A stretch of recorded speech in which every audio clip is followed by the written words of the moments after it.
Well, Webster Tarpley is an amazing author. He is a big part of Fall of the Republic, my newest film, and the Obama Deception. He is a doctor of history, a doctor of economics, and we always really respect his analysis and breakdown. He's an invaluable resource for all of us that want to know the truth and cut through the fog. In fact, he's had one of the best-selling 9/11 books. We actually sell it at Infowars.com, only the best, what we offer at Infowars.com on the online video bookstore. 9/11 Synthetic Terror. How 9/11 was manufactured with patsies, dupes, moles. And when you understand the methodology and pattern of why they use drills, why they use moles, why they use patsies, a lot of this has been declassified. You can understand it. Now, we're 2 weeks plus or almost 2 weeks into the murders at Fort Hood, Texas. Major Hasan of Fort Hood, a patsy and a drill gone live, ? Is a detailed article. We appreciate Webster sending it to us for publishing at Infowars.com. It is a huge article. More than, 18, 19 pages. A huge bibliography, all mainstream news sources. So with us in this segment, the next, and part of the segment after that, then I'm doing my breakdown of the Watchmen, is Webster Tarpley, specifically on this subject. Webster, it's great to have you on. Thanks for coming on short notice. Thank you, Alex, and thank you for the kind words. Well, the truth is the truth. Veritas must be trumpeted. Webster, I'm going to try to sit back because we don't have a lot of time with you today. Go through your article, break it down, maybe first explain them. Well, you know how to explain it, but I would imagine it'd be good if you explained how patsies, dupes, drills are used over and over again. We see the same fingerprints completely. I mean, really overdone here. And your basic breakdown on what you believe really happened at Fort Hood and then why they did it. Webster Tarpley. Thank you, Alex. You've already said the most important premise, I guess, which is there's a method to these things. And once you know the method, you can recognize them, I think, relatively easily. False flag terrorism or these kinds of provocations that are dished up by intelligence agencies involve the use of, first of all, the patsy. That would be somebody like Lee Harvey Oswald or Mohammed Atta or Cho, the shooter there at Virginia Tech more recently. Tim McVeigh, the long Sirhan, James Earl Ray. These are the patsies. These are the fall guys, and they're going to be demonized based on the group they represent or the political view they represent. But generally, you look at these people, they're low-grade subjects. They often don't know what's going on around them. Sometimes they're psychotics, they're fanatics, they're dupes, they're drugged, they're brainwashed. You have to look a bit They're further. always screwed up ding-dongs. Yes, right. But always getting noticed, but always not...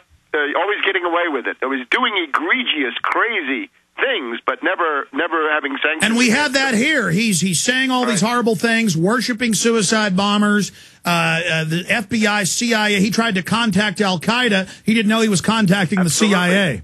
He's a soldier of Allah. He wants to get people put on trial for war crimes. But you have to look deeper. The mole, right? Inside the government, there's a private network. It's not a government network. I call it a Wall Street network. Call it a rogue network. It's an Anglo-American intelligence network, and this has its own separate agenda, and they try to make sure that the patsies don't get rounded up.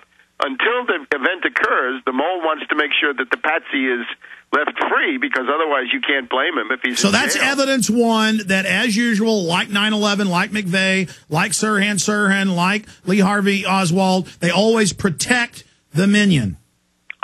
Until it happens. And then, of course, they round them up right away, because then they've got to come up with a scapegoat.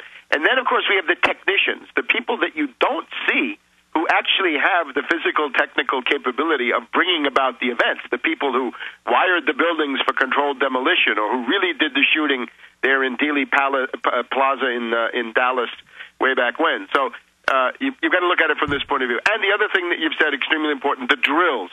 Always look for drills. Anybody talking about a drill going on at the same time, a drill that looks sort of like what happened, that can indicate that a drill has gone live, been taken live, or been flipped live. So that's essentially it. And, of course, the brainwashing role of the controlled Wall Street media. always an important thing. So I start with this basically saying, look, don't focus immediately on Major Hasan. Focus on the fact that we have multiple eyewitnesses at Fort Hood who give interviews to ABC and CBS and the Miami Herald and the Austin TV, and they all say, we thought we were in a drill. Now, that's just a subjective impression, but it means that these are experienced combat soldiers, many of them, and they've been through this before, that the military is always doing drills, right? They do the red team and the blue team. They drill everything that they would normally do in combat operations or whatever it is. And in this case, you want to know why Hasan might have gone to this event with a gun. He may have known what he was doing. He may have gone with criminal intent.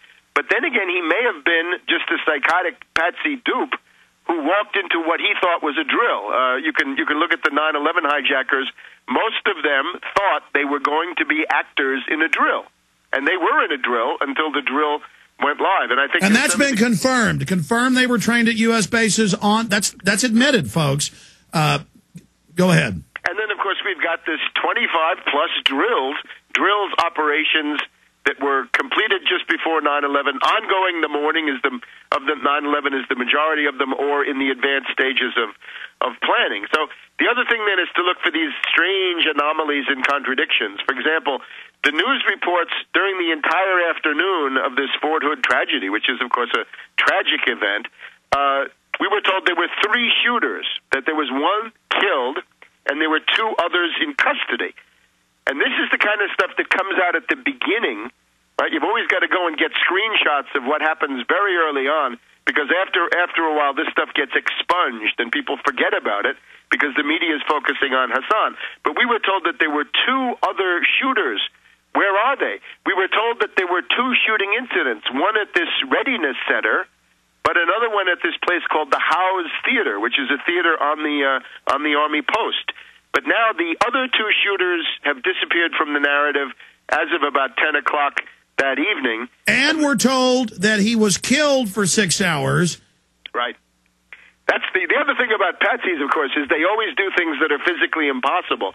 And I guess the ultimate of physical impossibility is to come back from the dead.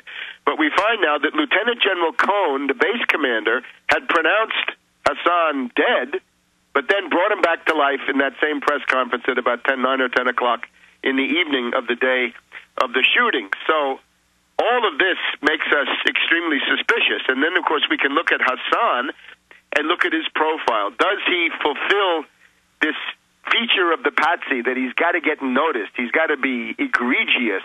For example, we have this PowerPoint presentation by Hasan, and this takes us way back into 2008, I think, in the spring. And by the way, people are being court-martialed for criticizing Bush or Obama just slightly, but he's running around doing things that no one would be allowed to do. Right. He gives this slideshow where he says, "We love death more than you love life."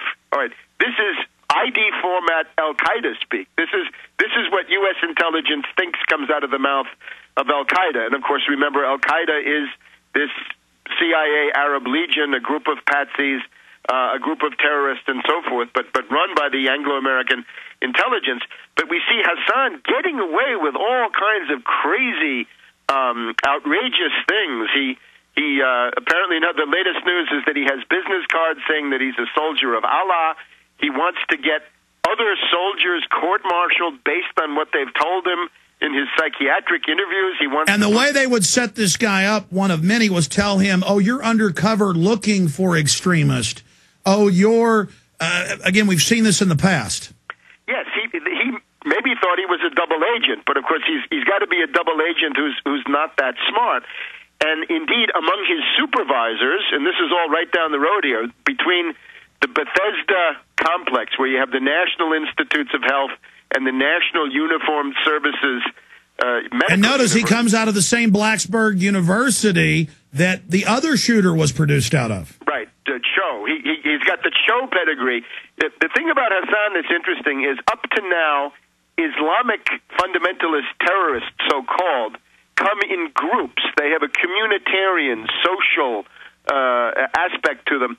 But now this is the first time that I know of since Sirhan, in which time this was of a lone wolf. The lone wolf, but the Islamic fundamentalist lone wolf, the troubled loner who's got the Koran in his hand, allegedly, and is fighting jihad. So that's a first. So that brings together the Atta kind of guy with the Cho. In other words, Cho is somebody who comes out of psychiatric clinics, and so does Hasan. But Hasan comes. But we see that with Sirhan and McVeigh. They always have this psychiatric background.